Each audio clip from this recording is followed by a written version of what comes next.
Assalamualaikum warahmatullahi wabarakatuh. Alhamdulillah, alhamdulillahirabbil alamin. Salam sehat untuk saudaraku semua dimanapun saja kalian berada. Semoga yang saat ini sedang sakit, Allah kuatkan kesabarannya, Allah angkat penyakitnya, Allah berikan kesembuhan, sembuh yang berkah, sembuh yang diiringi dengan keimanan dan ketakwaan. Amin ya Allah, amin ya rabbal alamin. Bismillah, insyaallah kami akan kembali berbagi tips sehat, berbagi tips sembuh dari segala macam penyakit, sehat zahiran wa batinan. Nah, tips sembuh dari kami kali ini sembuh untuk gangguan kecemasan secara berlebih. Di zaman sekarang mungkin lebih dikenal dengan nama anxiety. Adanya rasa takut, rasa cemas, rasa khawatir yang sangat berlebih. Takut akan kematian, terus dihantui rasa mau mati, sering merasa sedang dalam kondisi yang menakutkan.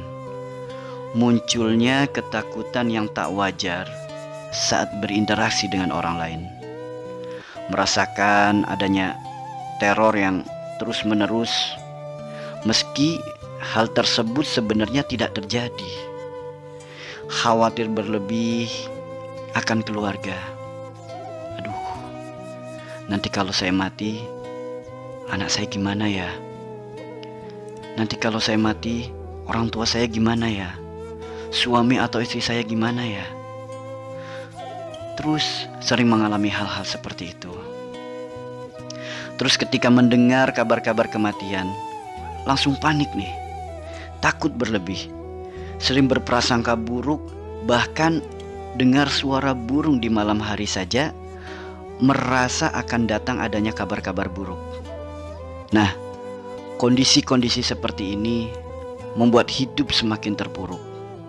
Nah, biasanya kalau rasa-rasa seperti ini datang, badan itu langsung lemas, keluar keringat dingin, nafas berasa pendek, terus geleyengan, kepala tuh pusing-pusing, pandangan juga kabur, pikiran makin tidak karuan, makin takut, makin khawatir akan kematian.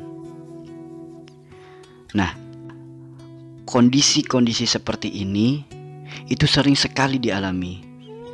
Justru dampaknya jasad juga jadi ikut-ikutan sakit.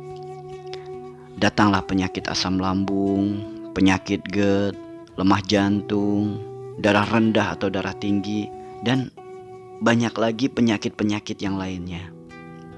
Banyak sekali faktor terjadinya gangguan penyakit seperti ini. Banyak. Penyebabnya itu banyak. Lalu apa sih sebenarnya faktor utama seseorang bisa terkena atau gangguan penyakit seperti ini? Saudaraku, jauh-jauh hari, jauh-jauh abad, Rasul kita Nabi besar Muhammad Sallallahu Alaihi Wasallam sudah mengingatkan, sudah mengisyaratkan, sudah mewanti-wanti kepada kita semua bahwa kita umat akhir zaman harus berhati-hati akan adanya penyakit yang bisa menjangkit setiap manusia, menyerang setiap manusia. Ketakutan, kecemasan, kekhawatiran, dihantui rasa takut akan datangnya kematian. Rasulullah mengatakan, ini adalah penyakit wahan, hubbud dunya wa karahiyatul maut. Cinta dunia, takut kematian. Inilah penyebab utamanya, saudaraku. keinginan, harapan, angan-angan dunia yang berlebih sehingga melalaikan kita dari urusan-urusan akhirat. Ini adalah faktor utama, saudaraku. Ya, keinginan, harapan, angan-angan dunia yang berlebih. Ini adalah faktor utama.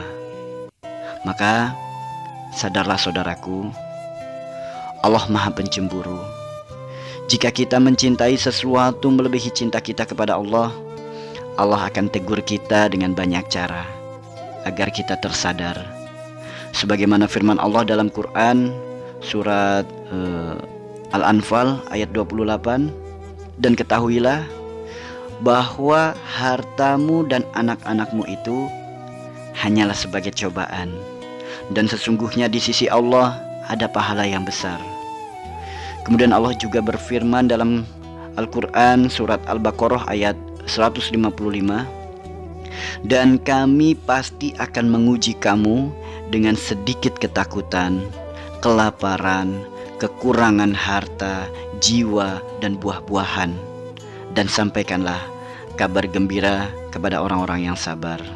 Maka saudaraku, mohonlah kepada Allah agar Allah kuatkan kesabaran kita dalam menjalani setiap takdir yang Allah tuliskan untuk kita. Maka saudaraku yang dirahmati Allah, siapapun di antara kita yang saat ini sedang mengalami gangguan kecemasan yang berlebih, takut akan kematian, dihantui rasa takut mati, maka mari sama-sama kita perbaiki hubungan kita dengan Allah. Mohonlah ampunannya, bertaubatlah kepadanya. Mempersiapkan kematian adalah ciri orang-orang yang beriman. Karena bagi orang-orang yang beriman, mati bukanlah akhir dari segalanya, tapi mati adalah awal dari segalanya. Awal dari sebuah kehidupan yang abadi, yaitu hidup abadi di kampung akhirat. Lakukanlah hal-hal yang positif. Bangun dan bangkitlah, saudaraku. Jemput masa depan kita yang cerah. Seret jasad kita, paksa jiwa kita untuk taat beribadah kepada Allah. Ambillah air wudhu, salatlah. Bukalah Al-Quran, bacalah. Bukalah pintu kita, keluarlah. Datangi majelis-majelis ilmu, datangi majelis-majelis zikir, datangi orang-orang soleh.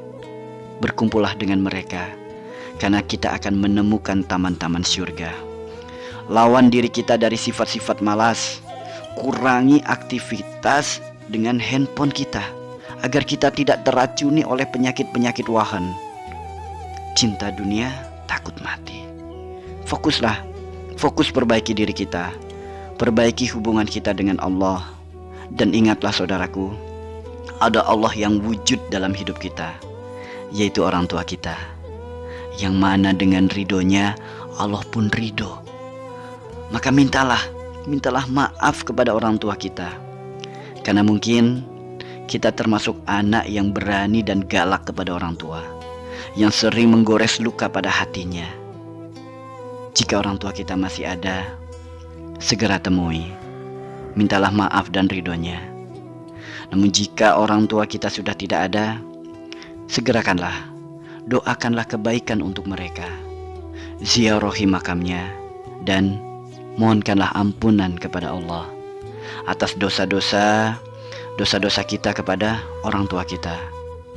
Saudaraku, jangan pernah tinggalkan Al-Quran. Bacalah setiap hari, meski hanya 1 ayat. Yakinlah, akan banyak kebaikan mendatangi kita, dan Al-Quran adalah obat dari segala macam penyakit yang ada dalam dada kita, hati kita. Mohonlah kepada Allah agar Allah bimbing hati dan lisan kita untuk senantiasa berzikir kepadanya, menyebut asma-asmanya, berzikir mengingatnya. Dan mohonlah kepada Allah agar Allah bimbing hati dan lisan kita untuk senantiasa bersolawat kepada kekasihnya. Yakinlah, saudaraku, perbanyaklah zikir dan solawat. Dengan zikir dan solawat, hati akan menjadi tentram, jiwa akan menjadi tenang. Sekian dari kami, semoga bermanfaat. Ya Allah, Engkaulah tujuan kami, ridhomu adalah harapan kami. dan cintamu adalah dambaan kami. Ilahi anta maksudi, waridhoka matlubi atini mahabataka wa marifataka. Salam cinta saudaraku. Wassalamualaikum warahmatullahi wabarakatuh.